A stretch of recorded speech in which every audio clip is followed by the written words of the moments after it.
Bagaimana kabarnya hari ini? Izinkan saya untuk memaparkan materi atau share materi yang sudah saya dapatkan di program pendidikan guru penggerak Angkatan 7 Kabupaten Bogor tentang budaya positif oleh Nur Aprilia, CGP Angkatan 7 Kabupaten Bogor. Adapun agenda untuk kegiatan hari ini, yang pertama adalah pembukaan, kemudian yang kedua adalah menyanyikan lagu Indonesia Raya, yang ketiga adalah kompetensi lulusan, capaian umum dan capaian khusus, yang keempat adalah pemahaman inti, yang kelima adalah eksplorasi konsep, dan yang keenam adalah refleksi. Untuk mempersingkat waktu, mari kita buka acara kita dengan bersama-sama membaca lafaz basmalah. Bismillahirrahmanirrahim. Acara yang selanjutnya yaitu menyanyikan lagu Indonesia Raya. Silakan Bapak Ibu Guru mohon berkenan untuk berdiri.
Hadirin dimohon duduk kembali.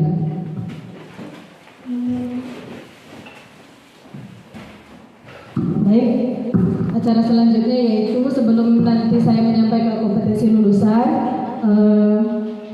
perkenankan mohon izin kepada pimpinan untuk menyampaikan sambutan di depan para guru-guru hebat di sini ya untuk seminar saya kali ini. Untuk waktu dan tempat saya persilahkan.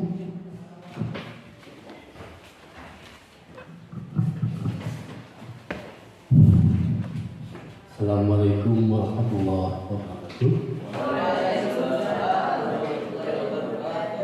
Terima kasih kepada Ibu Nur Aprilia selaku guru penggerak angkatan 7 di sekolah kita. Apa yang sudah beliau lakukan selama 3 bulan akan diseminarkan pada hari ini. Diharapkan kepada anak-anakku semuanya, juga teman-teman semua, agar menyimak dan mengikuti kegiatan yang akan dilakukan oleh beliau. Kita ambil segi positifnya. Pasti ada manfaat dari dibalik semua ini, dan tiket untuk guru untuk kedepannya dipastikan yang namanya guru penggerak itu ada ada selisihnya, ada rewardnya. Mudah-mudahan Bapak Ibu guru yang belum pun bisa mengikuti tindakan yang sudah Bapak, yang sudah Ibu lakukan. Diharapkan teman-teman semua, khususnya yang belum mengajukan guru penggerak, agar bisa mengikuti kegiatan pencalonan guru penggerak, bisa pada angkatan ke depannya. Karena banyak hal positif yang didapatkan. Saya hanya berharap apa yang guru penggerak lakukan pada hari ini itu bermanfaat buat anak-anak kita dan teman-teman pada khususnya. Demikian sambutan yang ingin saya sampaikan pada hari ini. Terima kasih atas semua yang sudah Guru lakukan. Semoga ke depan teman-teman yang lain juga bisa lebih baik lagi. Alhamdulillah. Terima kasih. Terima kasih.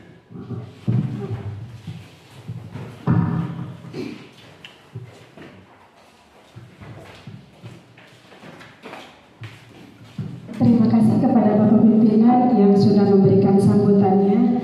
Ya, Bapak Pimpinan mengajak kita dan saya juga mengajak kepada Bapak Ibu guru hebat di sini. Ayo kita ikuti program pendidikan guru penggerak yang diselenggarakan oleh pemerintah Kabupaten Bogor. Nanti banyak pengalaman-pengalaman belajar yang saya dapatkan, ya mudah-mudahan bisa diimplementasikan di sekolah. Baik Bapak Ibu, di sini saya ingin share materi saja karena Bapak Ibu di sini guru-guru hebat yang lebih hebat daripada saya. Saya cuma share ilmu dari apa yang program pendidikan guru penggerak dapatkan. Kompetensi lulusan modul 1.4. Modul ini diharapkan berkontribusi untuk mencapai kompetensi lulusan sebagai berikut. Guru penggerak memahami pentingnya mengetahui kebutuhan belajar dan lingkungan yang memfasilitasi seluruh individu di sekolah agar dapat meningkatkan kompetensinya secara aman dan nyaman. Kedua, guru penggerak mampu menggerakkan komunitas sekolah untuk bersama-sama mengembangkan dan mewujudkan visi sekolah yang berpihak pada murid dan berlandaskan nilai-nilai kebajikan universal. Capaian umum modul 1.4. Yang pertama adalah memahami konsep pendidikan menurut Ki Hajar Dewantara dihubungkan dengan konsep budaya dan lingkungan positif di sekolah yang berpihak pada murid. Kemudian yang kedua adalah melakukan evaluasi dan refleksi tentang praktik disiplin dalam pendidikan Indonesia secara umum untuk mendapatkan pemahaman baru mengenai konsep disiplin positif untuk menciptakan murid dengan profil pelajar Pancasila. Yang ketiga adalah memahami peran sebagai guru untuk membangun budaya positif dengan menerapkan konsep disiplin positif dalam berinteraksi dengan murid. Kemudian ini adalah capaian khusus pada modul 1.4. Yang pertama adalah mendemonstrasikan pemahaman calon guru penggerak mengenai konsep budaya positif yang di dalamnya terdapat konsep perubahan paradigma, stimulus respon, dan teori kontrol. 3 teori motivasi perilaku manusia, motivasi internal dan eksternal, keyakinan kelas, hukuman dan penghargaan.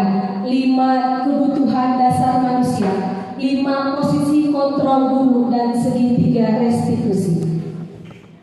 Kemudian yang kedua adalah menerapkan strategi disiplin positif yang memerdekakan murid untuk menciptakan ekosistem sekolah aman dan berpihak pada anak. Kemudian yang ketiga adalah menyusun langkah-langkah dan strategi aksi nyata yang efektif dalam mewujudkan kolaborasi dengan seluruh pemangku kepentingan sekolah agar tercipta budaya positif yang dapat mengembangkan karakter murid. Nah, sekarang Bapak Ibu, apa sih budaya positif ini? Bapak Ibu boleh bercerita atau tentang pengetahuan Bapak Ibu tentang budaya positif. Mungkin Bapak Ibu pernah mendengar apa sih itu budaya positif. Ada yang mau berpendapat? Silakan. Ya, boleh Pak Afif. Menurut saya budaya positif itu adalah suatu pembiasaan yang bernilai positif, ya. Nah, di dalamnya mengandung sejumlah kegiatan yang mampu menumbuhkan karakter siswa atau murid.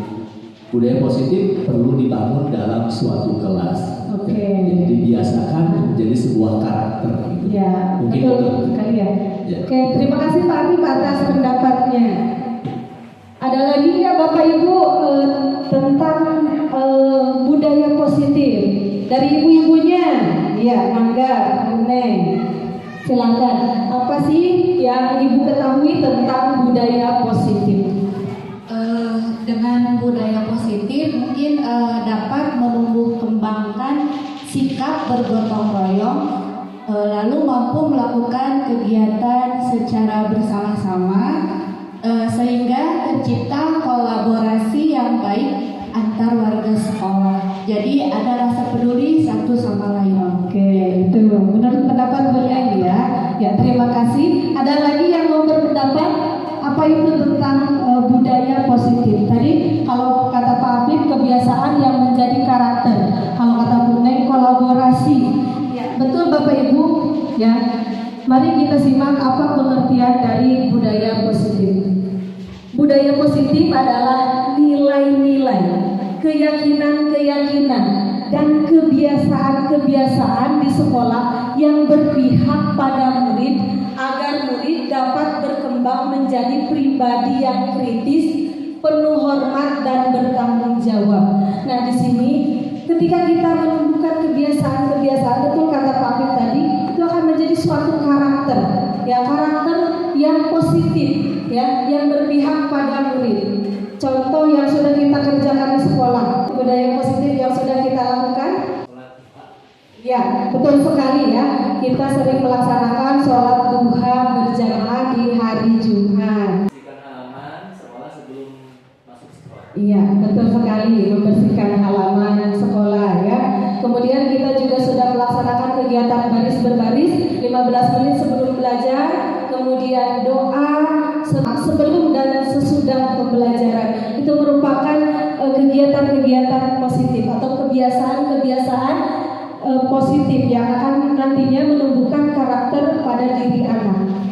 Baik Bapak Ibu, dalam materi budaya positif kali ini, di sini ada disiplin positif dan nilai-nilai kebijakan universal, kemudian teori motivasi hukuman dan penghargaan serta restitusi, keyakinan kelas, kemudian kebutuhan dasar manusia dan dunia berkualitas. Restitusi ada 2, yang pertama ada 5 posisi kontrol, yang kedua adalah segitiga restitusi. Disiplin positif dan nilai-nilai kebajikan. Tujuannya adalah guru dapat menjelaskan makna kontrol dari paparan teori kontrol Dr. William Glasser serta miskonsepsi yang terjadi di kehidupan sehari-hari, serta dapat menjelaskan perubahan paradigma stimulus respon kepada teori kontrol. Guru dapat menjelaskan makna disiplin positif dan mengamati penerapannya di lingkungannya, serta kaitan teori kontrol dengan 3 motivasi perilaku manusia. Guru menjelaskan pentingnya memilih dan menentukan nilai-nilai kebajikan yang akan diyakini dan disepakati seluruh warga sekolah sehingga kelak tercipta sebuah budaya positif.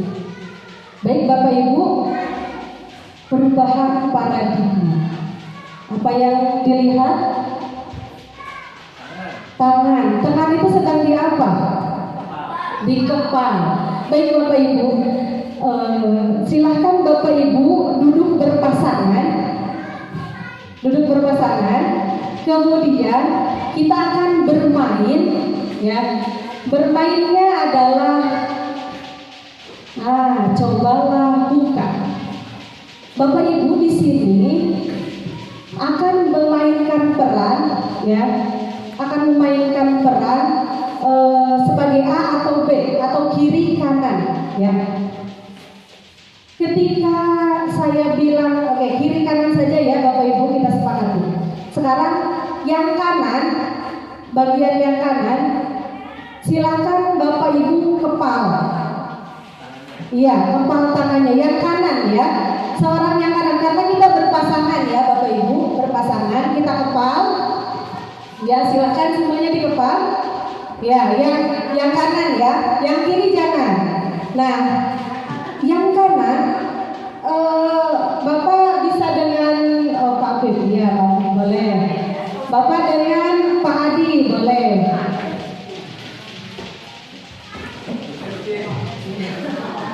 Ya, yang sebelah kanan, ya yang kanan saja.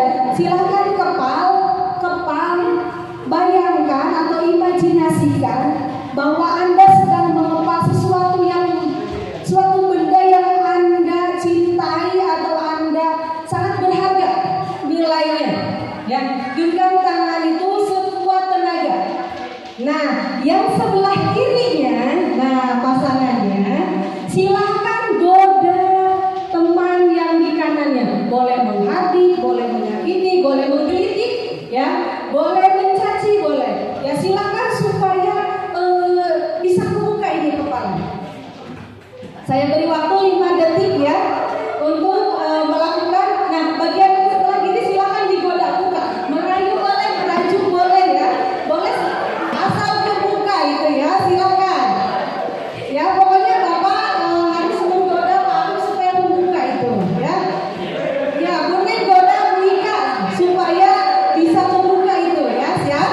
Saya beri waktu 5 detik ya. 3, 2, 1.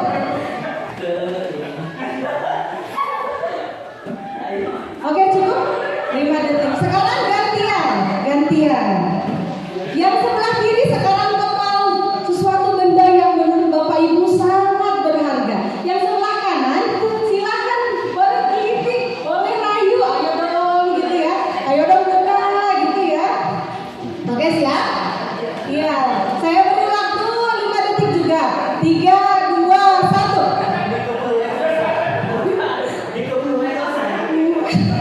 Oke, cukup Bapak Ibu. Terima kasih atas. Nah, apa sih kita sedang melakukan apa sih Bapak Ibu? Iya. Pertanyaannya, apakah Anda membuka kepalan tangan Anda? Ada yang membuka tidak tadi? Tidak, ya tidak. Berarti kita lanjutkan. Apakah Anda menutup kepalan tangan Anda? Tadi menutup apa membukanya? Betul, oke. Menutup. Mengapa alasan Anda tetap menutup kepalan tersebut? Ayo, Pak Afif silakan. Kenapa Pak Afif menutup kepalan tersebut? Kenapa saya menutup kepalan tangan saya? Karena di kepalan tangan saya di dalamnya ada barang yang sangat berharga dan tidak boleh sampai jatuh ke tangan orang lain. Oh begitu. Jadi tetap pada pendirian. Ini barang berharga yang harus saya jaga gitu ya. Baik. Jadi kita sama-sama ingin menjaga apa yang ada pada diri kita ya, benda berharga milik kita. Selanjutnya dalam kegiatan ini sesungguhnya siapa yang memegang kendali atau kontrol untuk membuka atau menutup kepalan tangan. Ya, kita bisa saja membuka kalau semisal kita anggap benda ini diperlukan atau sangat sekali diperlukan oleh tetangga kita, ya, atau oleh saudara kita membukanya tidak mengapa. Kemudian kalau kita bersikukuh pada pendirian kita, ya, bahwa benda itu adalah benda milik kita, benda yang sangat berharga. Nah, sesungguhnya yang memegang kendali atau kontrol untuk membuka dan menutup itu adalah kepalan tangan kita sendiri. Jadi kontrol itu ada pada diri kita sendiri ya Bapak Ibu. Nah, di sini adalah perubahan paradigma tentang teori kontrol, pilihan ilusi kontrol ada 4 menurut Dr. William Glasser. Yang pertama adalah ilusi guru mengontrol murid. Kemudian ilusi bahwa semua penguatan positif, efektif, dan bermartabat. Yang ketiga adalah ilusi bahwa kritik dan membuat orang merasa bersalah dapat menguatkan karakter. Yang keempat adalah ilusi bahwa orang dewasa memiliki hak untuk memaksa. Ini adalah miskonsepsi yang terjadi atau perubahan paradigma menurut Dr. William Glasser. Bila kita ingin membuat kemajuan, perlahan, sedikit-sedikit ubahlah sikap atau perilaku Anda. Namun, bila kita ingin memperbaiki cara-cara utama kita, maka kita perlu mengubah kerangka acuan. Ubahlah bagaimana Anda melihat dunia, bagaimana Anda berpikir tentang manusia.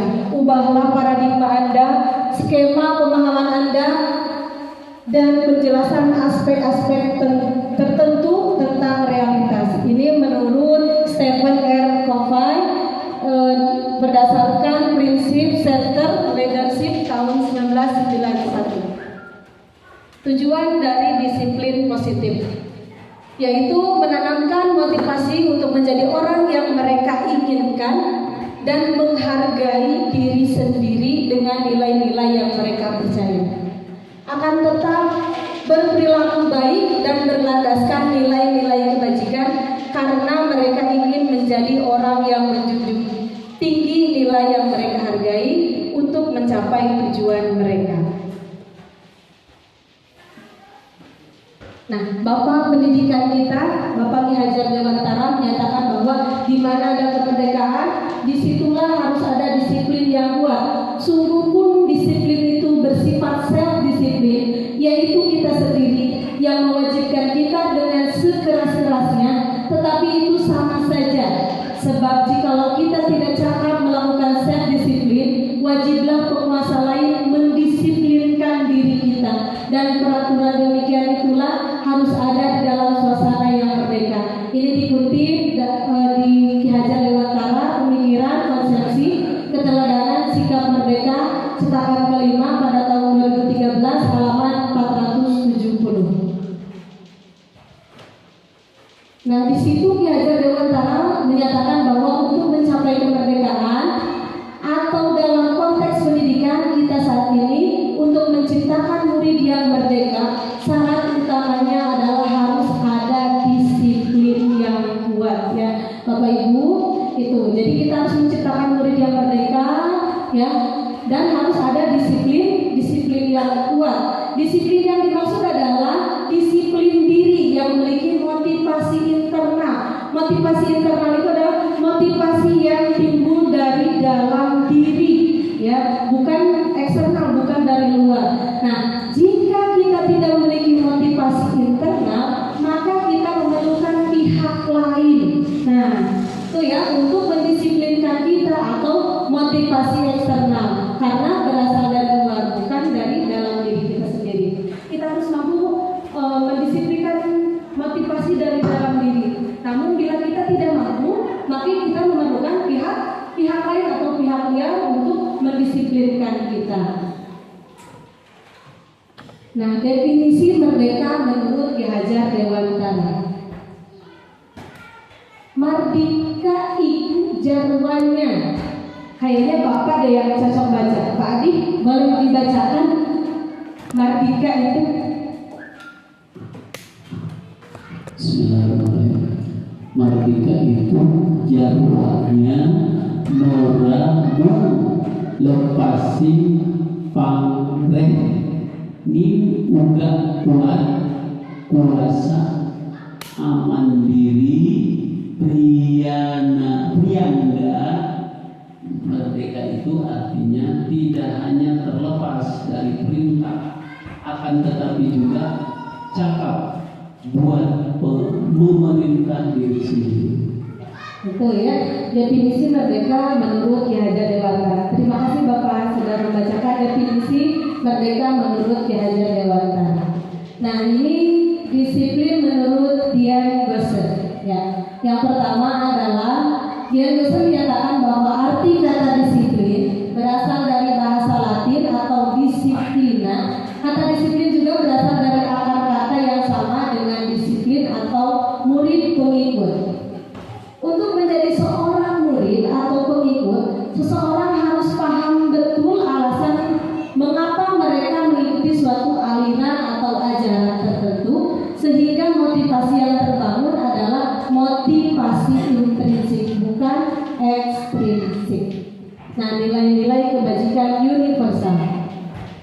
Nilai-nilai kebajikan universal adalah sifat-sifat positif manusia yang merupakan tujuan mulia yang ingin dicapai setiap individu. Ini menurut Dr. William Glasser di teori kontrol tahun 1984 menyatakan bahwa setiap perbuatan memiliki suatu tujuan, dan Dean Goosen tahun 1998 menyatakan bahwa dengan mengaitkan nilai kebajikan yang diyakini seseorang, maka motivasi intrinsiknya akan terbangun sehingga menggerakkan motivasi dari dalam untuk dapat mencapai tujuan mulia yang diinginkan.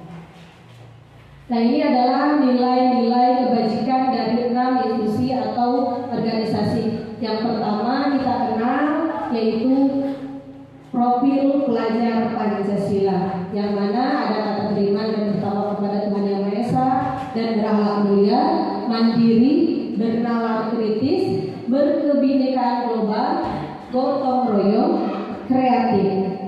Kemudian yang kedua adalah IBO Primary Years Program. Ini terdiri dari toleransi, rasa hormat, integritas, mandiri, menghargai, antusias, empati, keingintahuan, kreativitas, kerjasama, percaya diri, komitmen. Dan yang ketiga, ini dari 9 pilar karakter, ya. Kemudian yang keempat yaitu lifelong wellness and life skill. Ini adalah petunjuk hidup, ya, peduli, penalaran, kerjasama, kemudian keingintahuan, usaha, keluasan, berorganisasi, kesabaran, keteguhan hati, kehormatan, memiliki rasa hormat. Kemudian yang kelima yaitu dari Building Moral Intelligence, Mikhail Borba. Ini ada 7, ya, the 7 essential virtue, dari suara hati, kontrol diri, rasa hormat, kebaikan, toleransi, keadilan, dan empati. Dan yang terakhir yang keenam adalah the virtue project atau proyek nilai-nilai kebajikan. Ya, ini. Nah, menginjak pada materi kedua yaitu teori motivasi, hukuman dan penghargaan serta restitusi. Nah, sebelum ke materi 2, mari kita SBG dulu ya.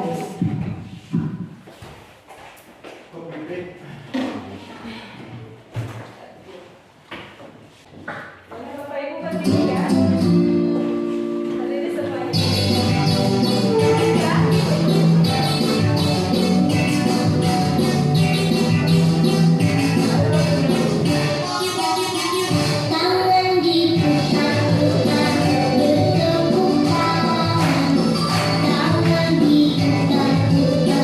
pegang lagamu.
Ya, jadi motivasi ini adalah motivasi eksternal. Jadi mereka hanya menghindari ketidaknyamanan saja, ya, untuk tidak mendapatkan hukuman. Ya, ini bisa terjadi atau bisa kita lihat di anak-anak kita ya. Jadi kita hanya menghukum mereka, ya, supaya mereka menghindari hukuman tersebut. Ya.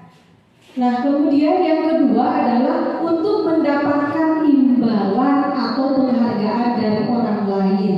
Ya, mereka akan bertanya, apa yang akan saya dapatkan apabila saya melakukannya. Jadi motivasi tersebut hanya ingin mendapatkan penghargaan. Ketika mereka terbiasa dengan penghargaan, ya, kemudian tidak diberikan, maka mereka akan merasa kecewa.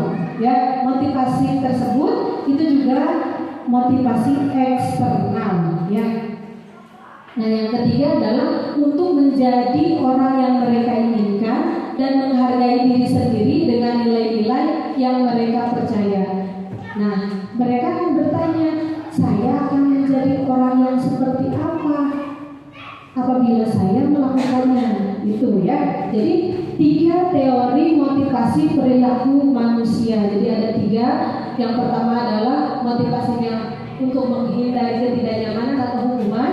Yang kedua adalah untuk mendapatkan penghargaan atau imbalan dari orang lain. Dan yang ketiga adalah untuk menjadi orang yang mereka inginkan, ya, dan menghargai diri sendiri dengan nilai-nilai yang mereka percaya. Nah, ini adalah tujuan dari disiplin positif, atau motivasi ini adalah motivasi internal. Ya, baik Bapak Ibu. Selanjutnya mari kita renungkan ya. Tujuan dari disiplin positif adalah menanamkan motivasi yang ketiga. Sepakat ya Bapak Ibu? Kita menanamkan motivasi yang ketiga ya pada murid-murid kita, yaitu untuk menjadi orang yang mereka inginkan dan menghargai diri sendiri dengan nilai-nilai yang mereka percaya.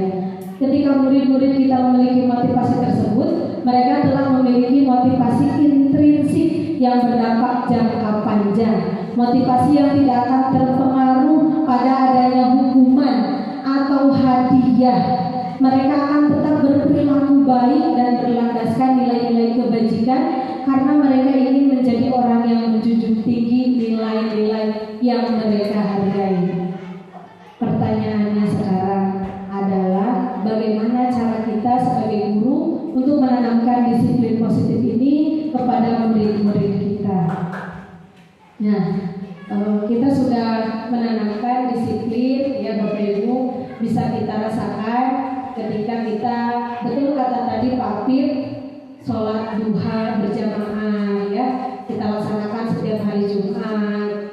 Kemudian dibimbing ya oleh Bapak Ibu guru ya, sudah menanamkan disiplin positif. Kemudian upacara kegiatan baris berbaris ya sebelum masuk kelas itu juga merupakan disiplin positif.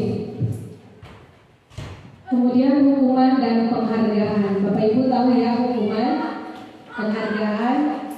Nah, sekarang saya minta Pak Apip untuk membacakan sebuah kasus. Ya, ini terjadi dalam sebuah kelas. Ya, ada seorang guru dengan siswa yang bernama siapa ya kira-kira? Pak Apip bisa terlihat? Bisa. Ya, silakan Pak Apip. Iva kurang menguasai pelajaran matematika, sehingga pada saat pelajaran tersebut berlangsung, dia lebih banyak berdiam diri atau menggambar di buku pelajarannya. Pada saat guru matematikanya, Pak Seno, menanyakan pertanyaan, Iva menjadi gugup dan tak sengaja menjatuhkan tasnya dari kursi, serta tiba-tiba menjadi gagal pada saat berupaya menjawab. Seluruh kelas pun tertawa melihat perilaku Iva yang bicara tergagap dan terkejut tersebut. Pak Seno pada saat itu membiarkan teman-teman Iva menertawakan Iva yang tergagap dan malu luar biasa. Dan malahan minta IPA untuk maju ke depan dan berdiri di depan kelas sambil menunjuk hidungnya karena tidak bisa menjawab pertanyaan Pak Seno. Kelas makin gaduh dan anak-anak pun tertawa melihat IPA di depan kelas memegang ujung hidungnya. Ya, terima kasih kepada Pak Afif yang sudah membacakan sebuah kasus yang terjadi di kelas antara Pak Seno dengan seorang murid IPA. Ya, jadi si IPA ini adalah kurang menguasai pelajaran matematikanya. Ya, nah pertanyaannya adalah, apakah Anda setuju dengan tindakan Pak Seno terhadap IPA? Setuju tidak? Tidak.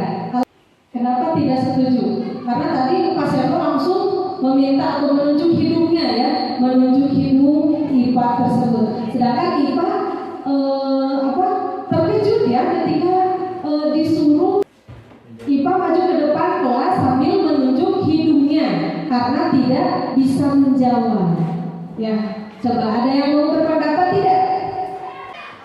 Ya, boleh Pak Pip, silakan. Kalau menurut saya mungkin tindakan yang dilakukan oleh Pak Seno ya, terhadap IPA, kalau menurut saya itu kurang bijak. Betul. Kurang bijaksana sebagai seorang pendidik. Karena pada saat itu posisi IPA sedang kurang menguasai. Buktinya IPA pada waktu sedang tergagap-gagap. Bisa dikatakan IPA pada saat itu sedang panik. Betul. Dan kejadian tersebut kalau saya amati bisa dikategorikan menurut istilah sudah jatuh tertimpa kaki. Mungkin seperti itu. Betul. Ya, tepat sekali Pak Afif ya. Jadi Pak Afif tidak setuju ya dengan tindakan Pak Seno tersebut. Nah, menurut Anda tindakan Pak Seno terhadap IPA itu adalah sebuah hukuman atau konsekuensi? Boleh Pak Adi apa? Menurut Bapak? Hukuman ya Pak. Baik, Pak Adi menyebutkan bahwa tindakan Pak Seno adalah sebuah hukuman. Oke, baik. Kita akan kaji perbedaan antara hukuman dan konsekuensi. Nah, ini adalah perbedaan antara hukuman dan konsekuensi. Kalau hukuman itu sesuatu yang menyakitkan, ya. Betapa tadi Pak Seno langsung menunjuk, dia tidak memikirkan perasaan IPA, ya. Kan siswa tersebut memiliki perasaan juga ya, yang harus kita jaga. Nah, kalau konsekuensi sesuatu yang harus terjadi. Kemudian yang perbedaan hukuman dengan konsekuensi selanjutnya adalah membuat anak menjadi sakit. Ya, sakit di sini adalah fisik maupun hatinya, ya, karena ucapannya bisa dengan sentuhannya gitu ya, untuk jangka waktu yang lama. Kalau konsekuensi membuat anak merasa tidak nyaman dalam jangka waktu yang pendek. Kemudian kalau hukuman, anak membenci kedisiplinan. Kalau konsekuensi, anak menghargai disiplin. Hukuman, paksaan. Konsekuensi, stimulus atau tanggapan. Hukuman mendorong anak menyakiti diri sendiri. Kalau konsekuensi mendorong anak agar mudah menyesuaikan diri. Hukuman, anak belajar untuk menyembunyikan kesalahan. Kalau konsekuensi, anak belajar untuk mematuhi peraturan. Hukuman ada rasa marah, bersalah, dipermalukan, merasa tidak dihargai. Kalau konsekuensi, kehilangan hak, dibuat tidak nyaman, diasingkan untuk sementara atau tempoh. Nah, sekarang kita berlatih ya. Yang nomor 1, Pak Ustadz boleh membacakan nomor 1, Pak Fif pinjam mic-nya.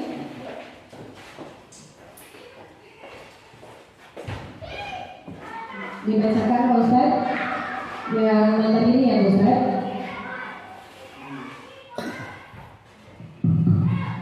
Mencatat 100 kali di dalam buku kalimat saya tidak akan terlambat lagi karena terlambat ke sekolah. Nah, menurut Bapak Ibu itu hukuman atau konsekuensi? Oke, hukuman atau konsekuensi? Hukuman. Oke, nanti kita di slide berikutnya ada kunci jawabannya ya. Yang nomor 2 boleh Pak Adi. Pak Adi yang bacakan. Lari dari lapangan basket 2 kali karena terlambat hadir di sekolah. Hukuman atau konsekuensi? Lari mengelilingi lapangan. Oke, hukuman. Nomor 3-nya, Bu Nayati. Murid diminta untuk push up 15 kali karena tidak menggunakan masker ke sekolah. Itu hukuman atau konsekuensi? Hukuman. Oke, boleh Bapak yang nomor 4-nya? Menggantikan kertas tugas teman yang telah dicoretkan. Ya, itu menurut Bapak Ibu hukuman atau konsekuensi? Konsekuensi. Ya, Pak Afif. Ya, silakan Pak Afif. Membersihkan tumpahan air di meja tulis karena tersenggol pada saat belajar. Nah itu menurut Bapak Ibu konsekuensi atau hukuman? Konsekuensi, oke. Silakan dikasih mic-nya ke Bu Ika. Tolong bacakan Bu Ika yang ini ya. Murid disuruh untuk tidak mengenakan sepatu seharian di sekolah karena tidak mengenakan sepatu hitam. Itu hukuman atau konsekuensi? Hukuman. Oke. Yang terakhir, saya saja ya. Lari mengelilingi lapangan basket 2 kali karena terlambat 10 menit untuk pelajaran PJOK. Konsekuensi. Oke, ini jawabannya Bapak Ibu. Ya.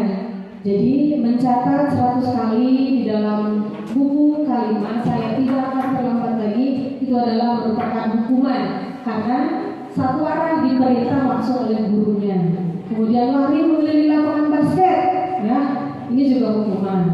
Kemudian murid diminta untuk push up, ini juga hukuman. Mengganti kertas tugas teman karena telah dicoret-coret, konsekuensi.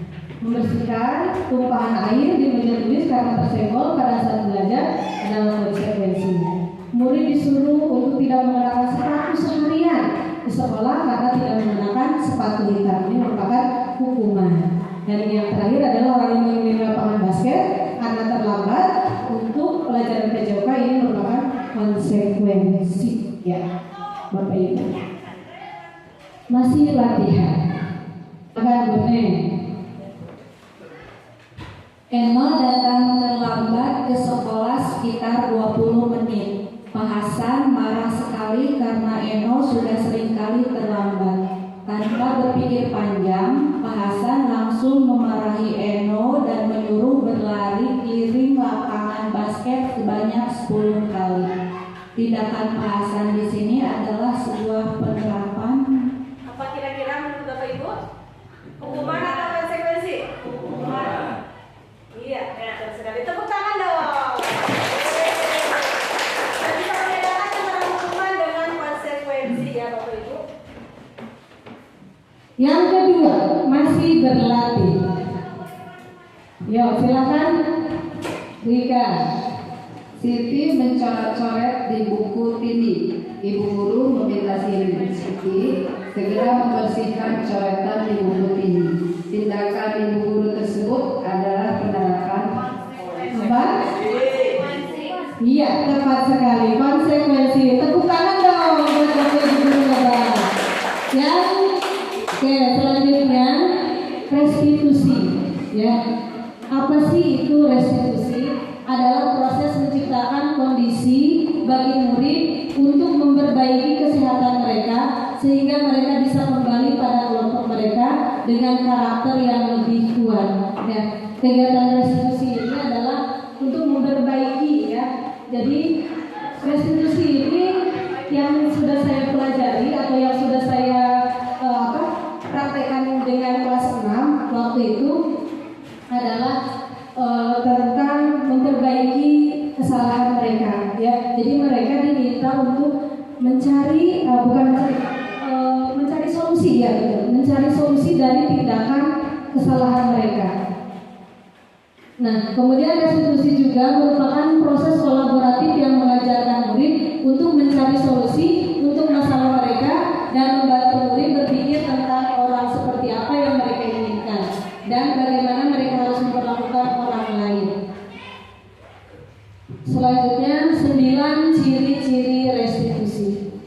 Yang pertama adalah bukan untuk menebus kesalahan, namun untuk belajar dari kesalahan. Memperbaiki hubungan, tawaran, bukan paksaan. Restitusi menuntun untuk melihat ke dalam diri. Restitusi mencari kebutuhan dasar yang mendasari tindakan. Restitusi diri adalah cara yang paling baik. Restitusi fokus pada karakter, bukan tindakan.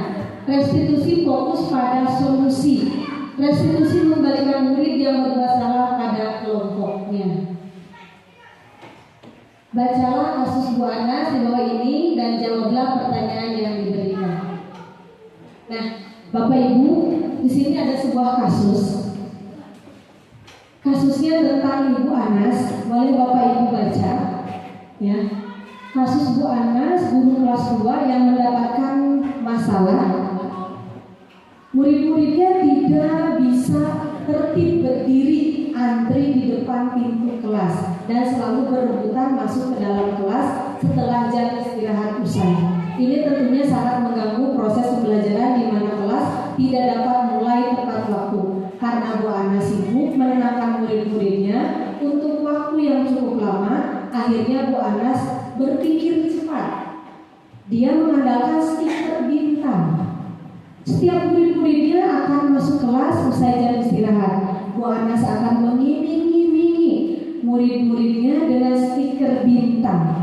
Siapa yang dapat berdiri lurus dan berbaris rapi antri di depan pintu dapat bintang dari Bu Anas. Sebagian besar murid-muridnya menyambut tantangan tersebut dan langsung berdiri rapi, ya, di depan pintu agar mendapatkan stiker bintang. Hal ini terus dilakukan oleh Bu Anas selama beberapa minggu. Karena cukup berhasil membuat murid-muridnya berdiri rapi, antri di depan pintu, sampai pada suatu saat Bu Anas ini sakit, ya, dan terpaksa digantikan oleh Pak Heru. Pak Heru tidak mengetahui tentang stiker bintang. Dan benar saja, pada saat mau masuk ke kelas usai jam istirahat, murid-murid kelas 2 kembali berebutan masuk kelas. Apa yang terjadi? Mengapa? Nah, ini menurut Bapak Ibu motivasi apa yang diberikan oleh Bu Anas kepada murid-muridnya untuk mendapatkan apa tadi? Hadiah atau imbalan, ya, motivasi eksternal, ya. Berdasarkan teori motivasi yang telah dipelajari, apa kira-kira motivasi murid kelas 2 untuk bersedia berdiri antri sebelum masuk kelas? Tadi sudah disebutkan bahwa motivasi yang diberikan oleh Bu Anas adalah motivasi eksternal, yaitu untuk mendapatkan imbalan atau penghargaan dengan memberikan stiker bintang, ya. Dan itu juga pernah saya lakukan Bapak Ibu, ya, ketika PPI dalam jabatan. Waktu itu saya memberikan hadiah, dan ketika sudah tidak praktek, ini beneran kejadian, ya, ada siswa yang meminta lagi dan lagi hadiah tersebut. Bu, belajar dengan ibu dapat hadiah lagi ya. Saya berpikir, aduh, gimana ini, masa setiap hari saya harus bawa hadiah? Nah itu, jadi ternyata salah ya Bapak Ibu, memberikan hak penghargaan berupa barang itu ternyata akan memicu atau mengubah paradigma pemikiran mereka untuk terus, kalau saya nanti mereka akan kecewa Bapak Ibu, ya, kalau tidak mendapatkan hadiah yang mereka inginkan. Ya, ini benar terjadi di sekolah ini saya waktu itu, ya. Kemudian adakah cara lain agar murid-murid kelas 2 bersedia antri di depan kelas tanpa diberi penghargaan stiker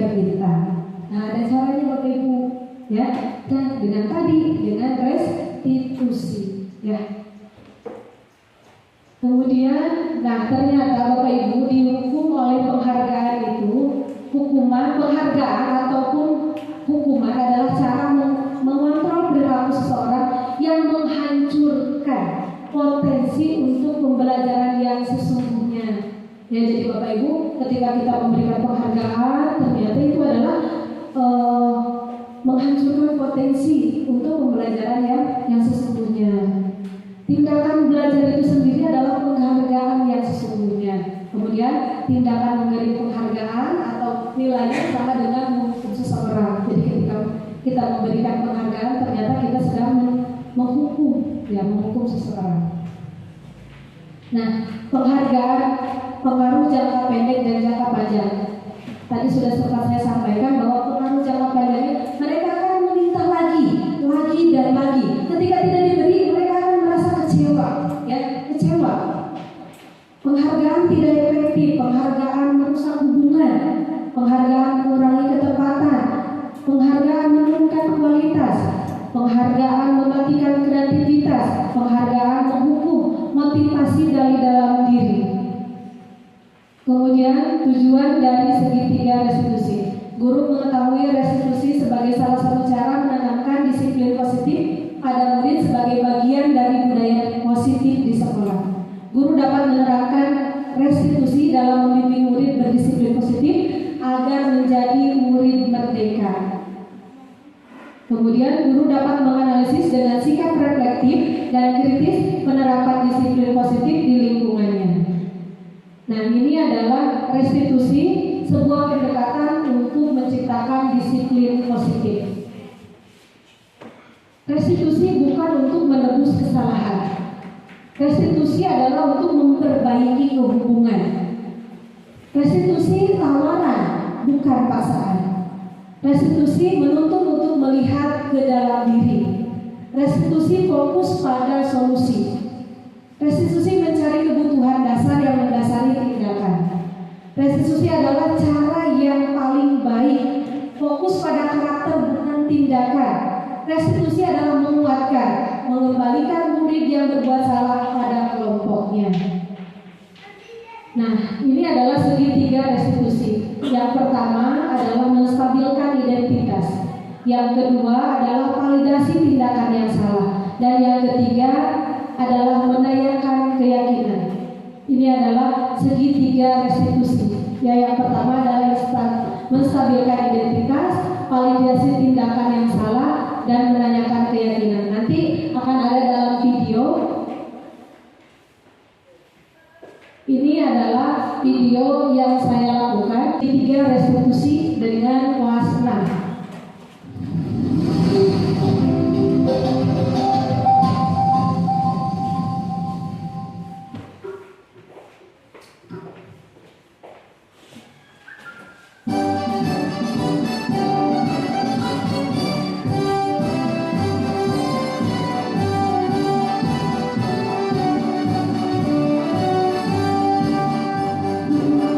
Tekad kuatkan hati.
setiap orang pasti sudah pernah melakukan kesalahan. Semua orang pasti mengalami hal yang sama seperti yang kamu alami.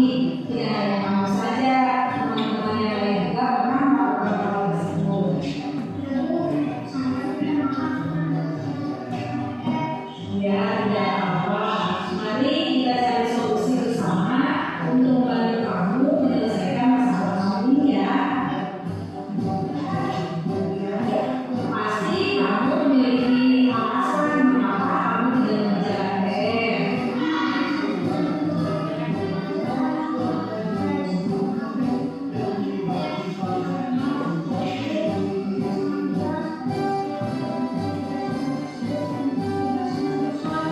Apakah kamu masih ingat tentang keyakinan kelas yang telah kita buat bersama selama 40 yang lalu? Bisa mengingat dan menceritakan keyakinan kelas yang sudah kita sepakati bersama? Coba sebutkan apa yang kamu ingat.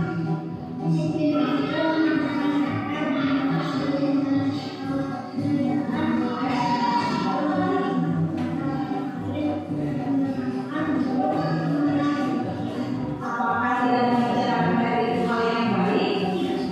Selanjutnya, apa yang akan kamu lakukan agar tidak lupa lagi mengerjakan PR?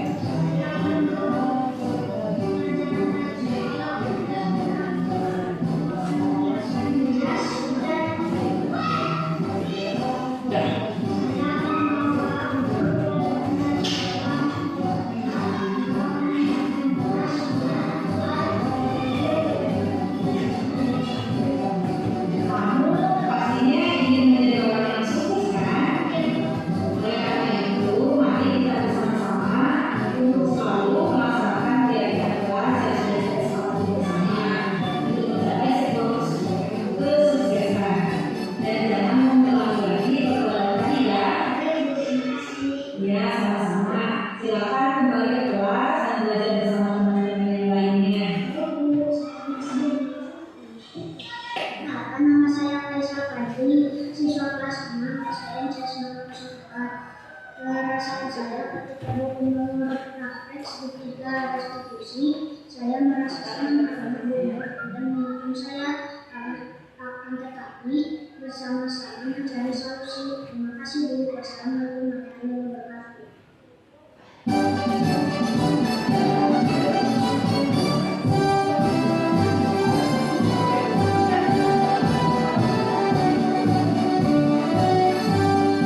Dan Raisa, tadi bukan ketika ketika semuanya langsung, kalian bertanya, sebenarnya kalian sedang menjaga jarak.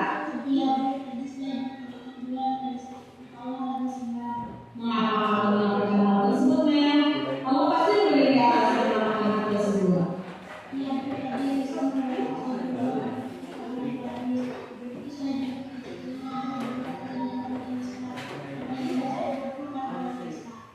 Berteman itu merupakan perbuatan yang tercela. Apakah kamu tahu mengapa kalian berteman tersebut, Mel?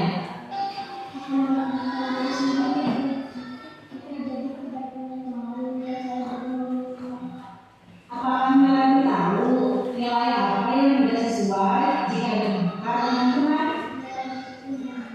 Nah, apakah kalian meyakini keyakinan kelas yang telah kita buat sebelumnya? Nah, jika melalui keyakinan kelas, namun belum menjalankannya, bagaimana cara menjalankan keyakinan kelas bersama dari Tuhan?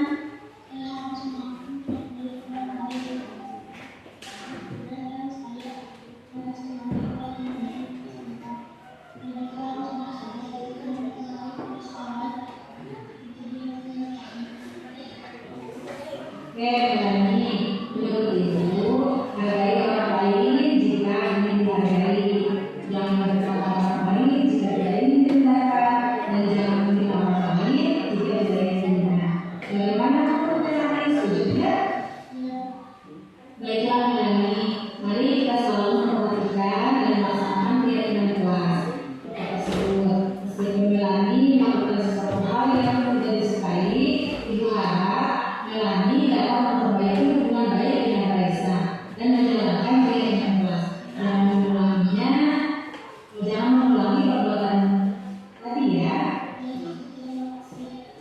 Ya, sama-sama. Silakan kembali ke kelas dan belajar bersama teman-teman.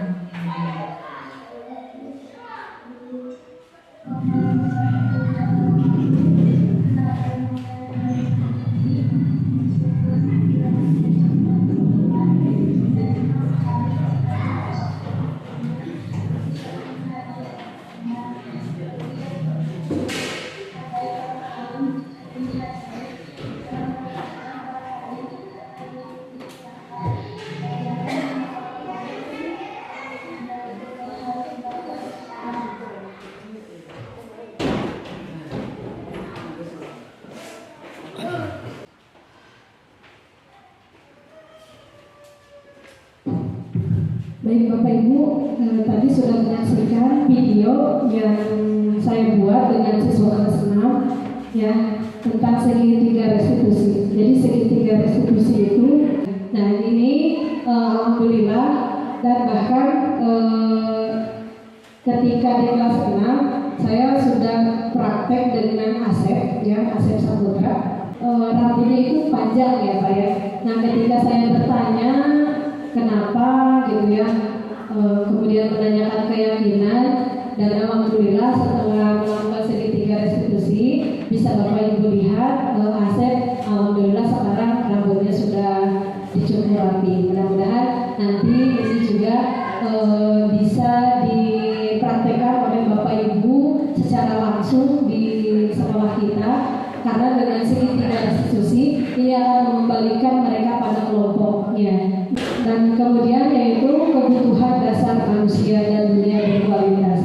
Ada 5 kebutuhan dasar manusia menurut Dr. William Glasser dalam Coase Theory ya.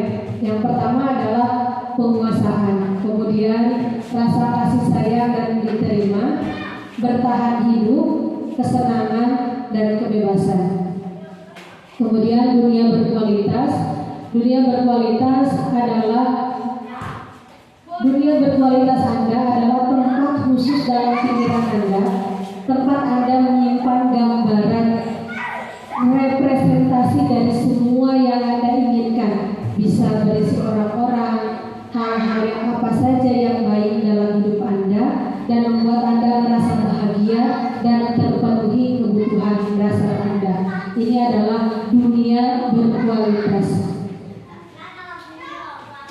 Kemudian Dr. William Glasser menyebutkan seperti semacam album foto, sehingga isinya tidak akan terlalu banyak, hanya akan terdiri dari beberapa hal saja yang sangat signifikan dan benar-benar terbaik dalam hidup Anda, yang membuat hidup Anda menjadi lebih bermakna. Ini adalah dunia berkualitas menurut Dr. William Glasser.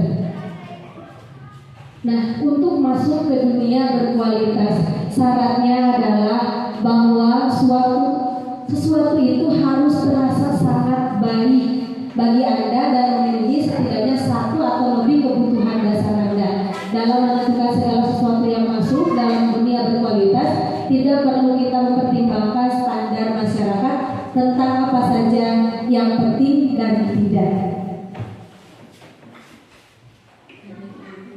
Kemudian murid kita juga mempunyai gambaran dunia berkualitas mereka. Tentunya sebagai guru, kita ingin mereka memasukkan hal-hal yang bermakna dan nilai-nilai kebajikan yang hakiki di dalam dunia berkualitas mereka. Bila guru dapat membangun interaksi yang memperdayakan dan memerdekakan murid, maka murid akan meletakkan dirinya sendiri sebagai individu yang positif dalam dunia berkualitas karena mereka menghargai nilai kebajikan. Nah, Bapak Ibu silahkan, ini ada kertas, Pak Pip tolong dibagikan. Bapak Ibu silahkan membuat lingkaran seperti ini. Dalam lingkaran di bawah ini, buatlah gambar atau kata-kata yang menggambarkan hal-hal yang Anda miliki dalam dunia berkualitas Anda saat ini. Ya.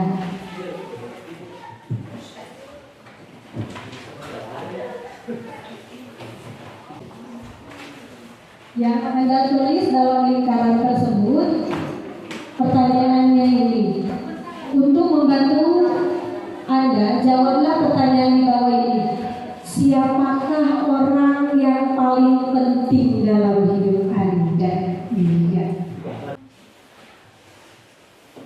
Yang kedua, nilai-nilai kebajikan apa yang terpenting dalam hidup Anda.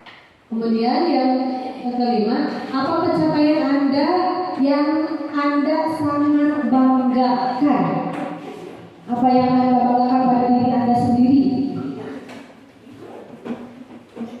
Selanjutnya, apa pekerjaan ideal bagi Anda?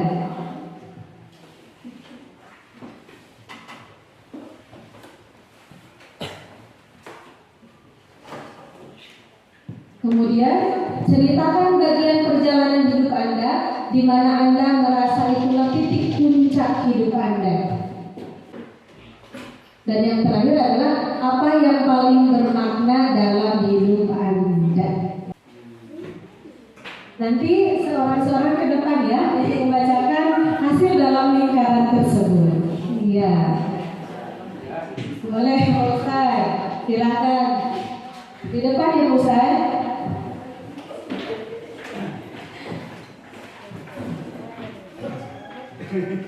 Oh iya, silakan Pak Ustaz.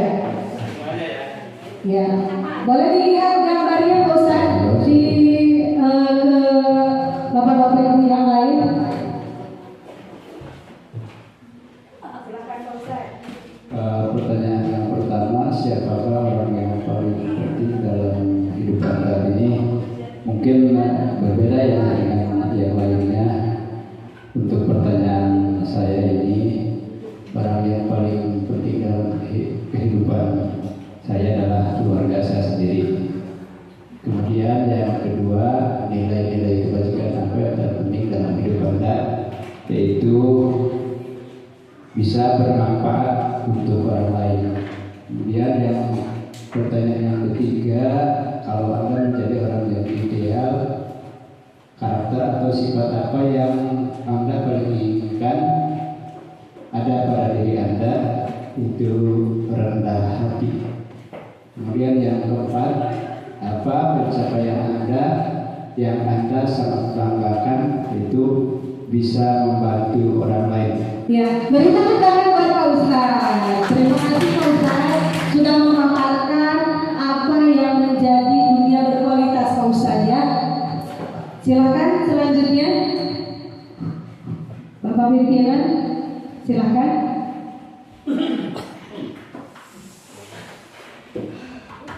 Boleh ditunjukkan gambarnya?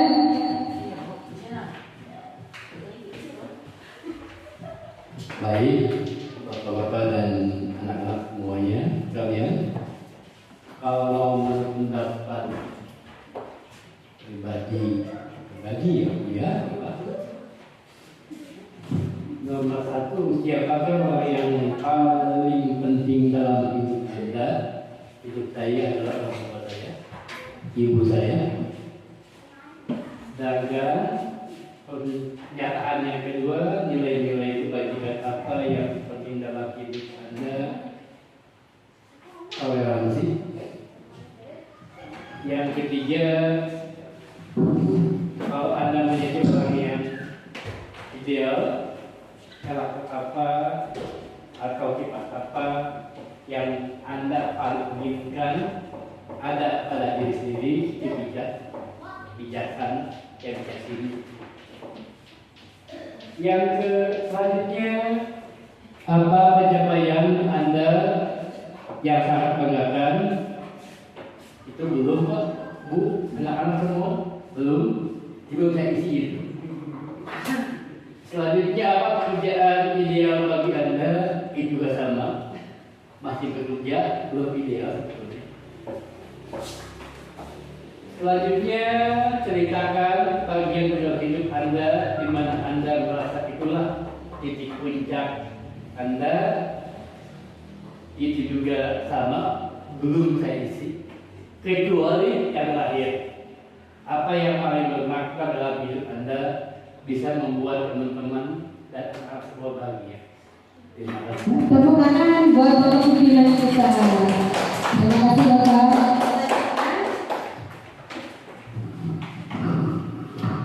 Bapak Adi atau Pak Apip? Yang Pak Apip, silakan Pak Apip. Gak apa-apa salah ya. Gak apa-apa. Untuk pertanyaan pertama, siapa orang yang paling penting dalam hidup Anda? Jawabannya pasti sama ya, yaitu orang tua, ibu dan ayah. Tanpa mereka mungkin kita tidak ada di dunia ini. Kemudian nilai-nilai kebajikan apa yang terpenting dalam hidup? Nilai kebajikan itu satu, nilai keimanan dan kepedulian sosial. Kemudian yang ketiga, nilai kalau Anda menjadi orang yang ideal, karakter atau sifat apa yang Anda paling inginkan pada diri Anda? Yaitu sikap sama, peduli. Ya. Kemudian yang keempat, apa pencapaian Anda yang Anda sangat banggakan? Yaitu dapat membantu orang lain. Selanjutnya, apa pekerjaan ideal bagi Anda? Selama ini pekerjaan yang saya geluti dari 2006, pekerjaan yaitu di bidang pendidikan ya Pak. Jadi mentransfer, berbagi ilmu pengetahuan kepada siswa-siswi di sekolah. Kemudian yang keenam, ceritakan bagaimana bagian perjalanan hidup Anda di mana Anda merasa itu titik puncak Anda. Kebahagiaan saya ketika saya bisa membuat keluarga dan orang lain bahagia. Itu titik puncak hidup saya. Dan yang terakhir, yang paling bermakna dalam hidup adalah perjuangan. Ya. Tanpa perjuangan kita tidak bisa meraih sebuah cita-cita. Betul sekali Pak Afif. Ya, terima kasih tepuk tangan buat Pak Afif. Itu adalah dunia berkualitas Pak Afif ya. Silahkan Bapak Adi, Bu Neng atau Bu Ika dulu.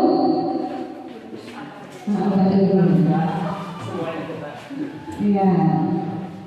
Silakan. Bismillahirrahmanirrahim. Untuk pertanyaan nomor 1, siapakah orang yang paling penting dalam hidup? Itu keluarga, terutama ayah ibu, termasuk istri dan anak. Ya, kalau ayah ibu, karena kita sudah punya keluarga, ya, berarti yang keduanya, nilai kebaikan yang terpenting dalam hidup Anda ini adalah peduli sesama.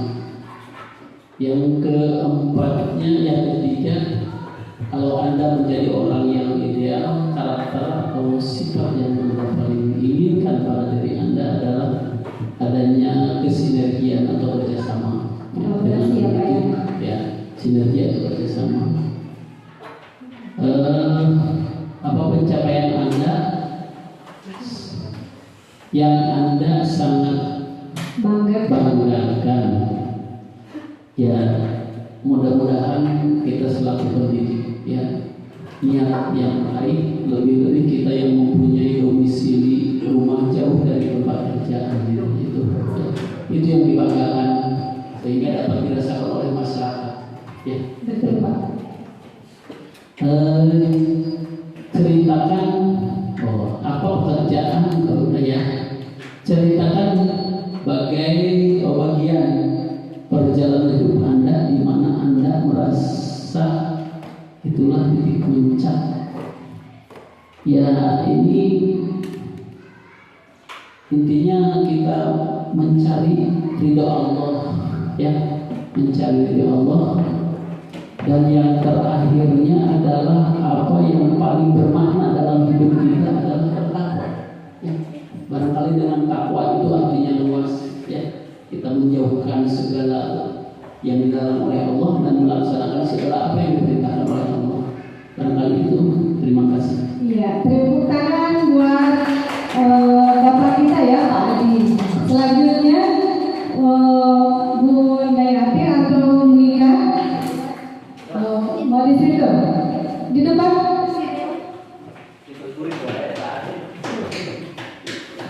Oke, Pak kamera tadi, kamera tadi di sini.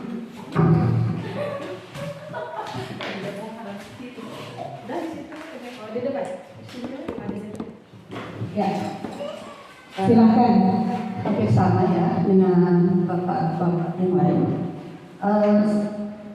Siapa orang yang paling penting dalam hidup Anda itu keluarga. Pastinya keluarga. Terus yang kedua itu nilai-nilai kebajikan apa yang terpenting dalam hidup Anda. Peduli. Ya. Yang ketiga itu kalau Anda menjadi orang yang ideal, karakter atau sifat apa yang Anda paling inginkan ada pada diri Anda? Rendah hati, humble. Oke, selanjutnya apa pencapaian Anda yang Anda sangat banggakan? Bisa membantu orang lain. Oke, selanjutnya Terus, apa pekerjaan ideal bagi Anda? Bagi saya bukan pekerjaan saja, tapi bagi saya menjadi seorang istri dan ibu bagi suami dan anak-anak. lanjut Bu. Apa yang paling bermakna dalam hidup Anda? Perjuangan dan doa. Terima kasih Pak Bu Ika atas paparan dunia berkualitas.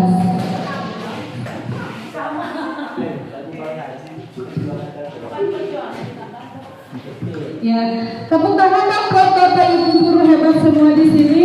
Nah, itu adalah dunia berkualitas ya yang Bapak Ibu miliki ya. Bapak Ibu memiliki orang-orang yang penting dalam hidup Bapak Ibu, kemudian nilai-nilai kebajikan yang ada dalam diri Bapak Ibu, kemudian menjadi atau ingin menjadi sosok yang ideal ya. Kemudian pekerjaan pun yang ideal dan yang paling bermakna dalam hidup. Nah, selanjutnya adalah 5 posisi kontrol seorang guru. Yang pertama yaitu penghukum. Ya, Bapak Ibu. Yang kedua adalah pembuat merasa bersalah. Yang ketiga adalah sebagai teman. Yang keempat sebagai pemantau atau mengawasi. Dan yang kelima adalah sebagai manajer.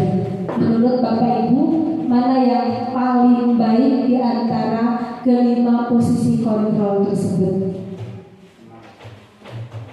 Sebagai teman, sebagai pemantau, sebagai manajer, atau pembuat bersalah, atau penghukum? Baik Bapak Ibu, saya akan paparkan satu persatu tentang 5 posisi kontrol restitusi. Yang pertama adalah penghukum.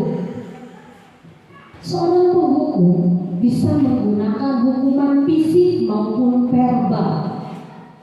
Guru yang menerapkan posisi penghukum akan berkata, patuhi aturan saya, atau awas, kamu selalu saja salah. Selalu, pasti selalu yang terakhir selesai. Guru seperti ini senantiasa percaya hanya ada satu cara agar pembelajaran bisa berhasil, yaitu dengan cara dia. Ya. Nah, yang selanjutnya adalah posisi kontrol membuat merasa bersalah. Pada posisi ini biasanya guru akan bersuara lebih lembut. Membuat rasa bersalah akan menggunakan keheningan yang membuat orang lain merasa tidak nyaman, bersalah, atau rendah diri. Kata-kata yang keluar dengan lembut akan seperti begini. Ibu sangat kecewa sekali dengan kamu. Berapa kali Bapak harus memberitahu kamu ya? Gimana coba kalau orang tua kamu tahu kamu berbuat begini? Di posisi ini murid akan memiliki penilaian diri yang buruk tentang diri mereka.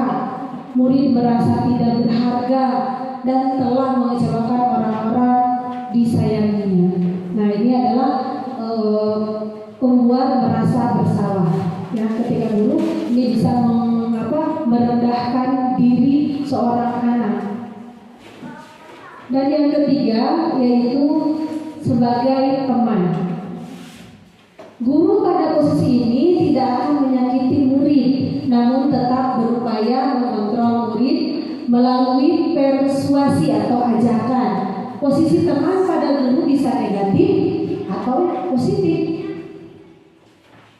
Guru di posisi teman menggunakan hubungan baik dan humor untuk mempengaruhi seseorang. Mereka akan berkata, "Ayo bantulah demi Bapak ya. Ayo ingat tidak bantuan Bapak selama ini. Ya sudah, kali ini tidak apa-apa. Nanti Ibu bantu bereskan." Hal negatif dari posisi teman adalah bila suatu saat guru tersebut tidak membantu, maka murid akan kecewa dan berkata, "Saya pikir Bapak atau Ibu teman saya." Ya, murid merasa kecewa dan tidak mau berusaha lagi. Ya, selanjutnya pemantau atau orang yang mengawasi. Memantau berarti mengawasi. Pada saat kita mengawasi, kita bertanggung jawab atas perilaku orang-orang yang kita awasi. Posisi pemantau berdasarkan pada peraturan dan konsekuensi. Dengan menggunakan sanksi atau konsekuensi, kita dapat memisahkan hubungan pribadi kita dengan murid sebagai seorang yang menjalankan posisi pemantau. Pertanyaan yang diajukan seorang pemantau biasanya seperti ini. Peraturannya apa? Apa yang telah kamu lakukan? Sanksi atau konsekuensinya apa?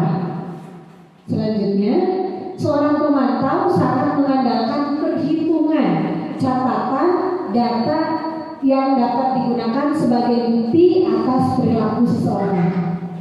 Yang terakhir adalah posisi kita sebagai manajer. Posisi manajer adalah posisi di mana guru berbuat sesuatu bersama dengan murid, mempersilahkan murid mempertanggungjawabkan perilakunya, mendukung murid agar dapat menemukan solusi atas permasalahannya sendiri. Nah, seorang manajer akan berkata, apa yang kita yakini? Kembali ke keyakinan kelas. Apakah kamu meyakininya? Jika kamu meyakininya, apakah kamu bersedia memperbaikinya? Jika kamu memperbaiki ini, hal ini menunjukkan apa tentang dirimu? Apa rencana kamu untuk memperbaiki hal ini? Tugas seorang manajer bukan untuk mengatur perilaku seseorang. Kita membimbing murid untuk dapat mengatur dirinya. Seorang manajer bukannya memisahkan murid dari kelompoknya, tapi mengembalikan murid tersebut ke kelompok dengan lebih baik dan kuat. Dari paparan tersebut, menurut Bapak Ibu, yang mana? Yang manajer, ya. Jadi kita mendukung murid agar dapat menemukan solusi atas permasalahannya sendiri.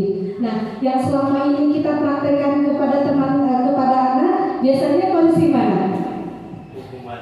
Hukuman, ya. Saya juga dulu sering langsung menghukum. Ayo, kamu kalau tidak mengerjakan langsung bersihkan WC atau push up 5 kali, ya. Nah itu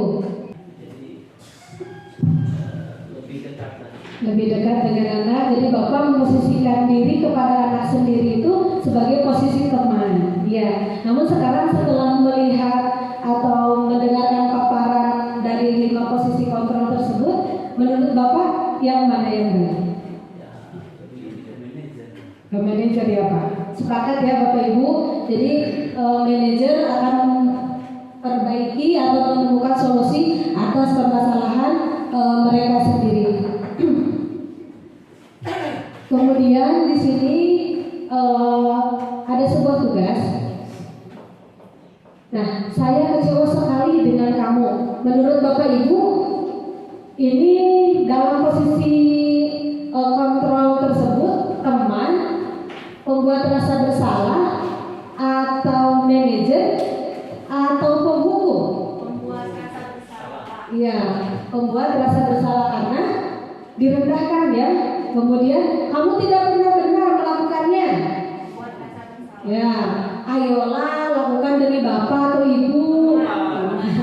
Apa kamu mendapatkan stiker bintang ini? Apa nih? Apakah kamu mau mendapatkan stiker bintang hari ini? Ya, yang imbalan ya, penghargaan. Kemudian bagaimana kamu bisa menyelesaikan masalah ini?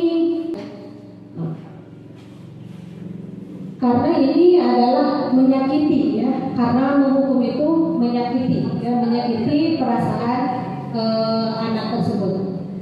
Nah, kembali ke kelas selanjutnya yaitu keyakinan kelas.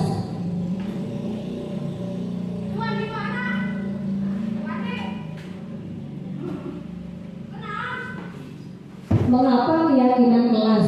Mengapa tidak peraturan kelas saja? Mengapa kita memiliki peraturan tentang penggunaan helm pada saat mengendarai kendaraan roda 2? Untuk apa kita menggunakan helm? Selamatan. Betul? Mengapa kita memiliki peraturan tentang penggunaan masker dan mencuci tangan setiap saat? Itu untuk apa? Untuk kesehatan. Nah, nilai keselamatan ya, itu adalah nilai-nilai kebajikan yang nantinya akan menjadi suatu keyakinan. Peraturan akan menjadi suatu keyakinan. Untuk mendukung motivasi intrinsik, kembali ke nilai-nilai keyakinan lebih menggerakkan seseorang dibandingkan mengikuti serangkaian peraturan-peraturan. Jadi kita kembalikan lagi ke keyakinan. Ya, ini akan menggerakkan motivasi intrinsik ya dari dalam diri siswa-siswi kita daripada serangkaian peraturan-peraturan. Selanjutnya adalah ketika kita membuat peraturan kelas, ya aturan-aturan yang sudah kita buat atau tata tertib, ya kemudian ini akan menjadi suatu keyakinan kelas. Keyakinan kelas ini akan disepakati, kemudian akan menjadi lingkungan positif. Yang kata Pak Afif bilang akan menjadi suatu kebiasaan, yang akan menjadi karakter, yang nantinya akan menjadi budaya positif. Keyakinan kelas lebih abstrak daripada peraturan yang lebih rinci dan konkret, berupa pertanyaan-pertanyaan universal, senantiasa dibuat dalam bentuk positif. Keyakinan hendaknya tidak terlalu banyak sehingga mudah diingat dan dipahami oleh semua warga kelas. Sebaiknya sesuatu yang dapat kita terapkan di lingkungan tersebut. Semua warga kelas hendaknya ikut berkontribusi dalam pembuatan keyakinan kelas lewat kegiatan curah pendapat.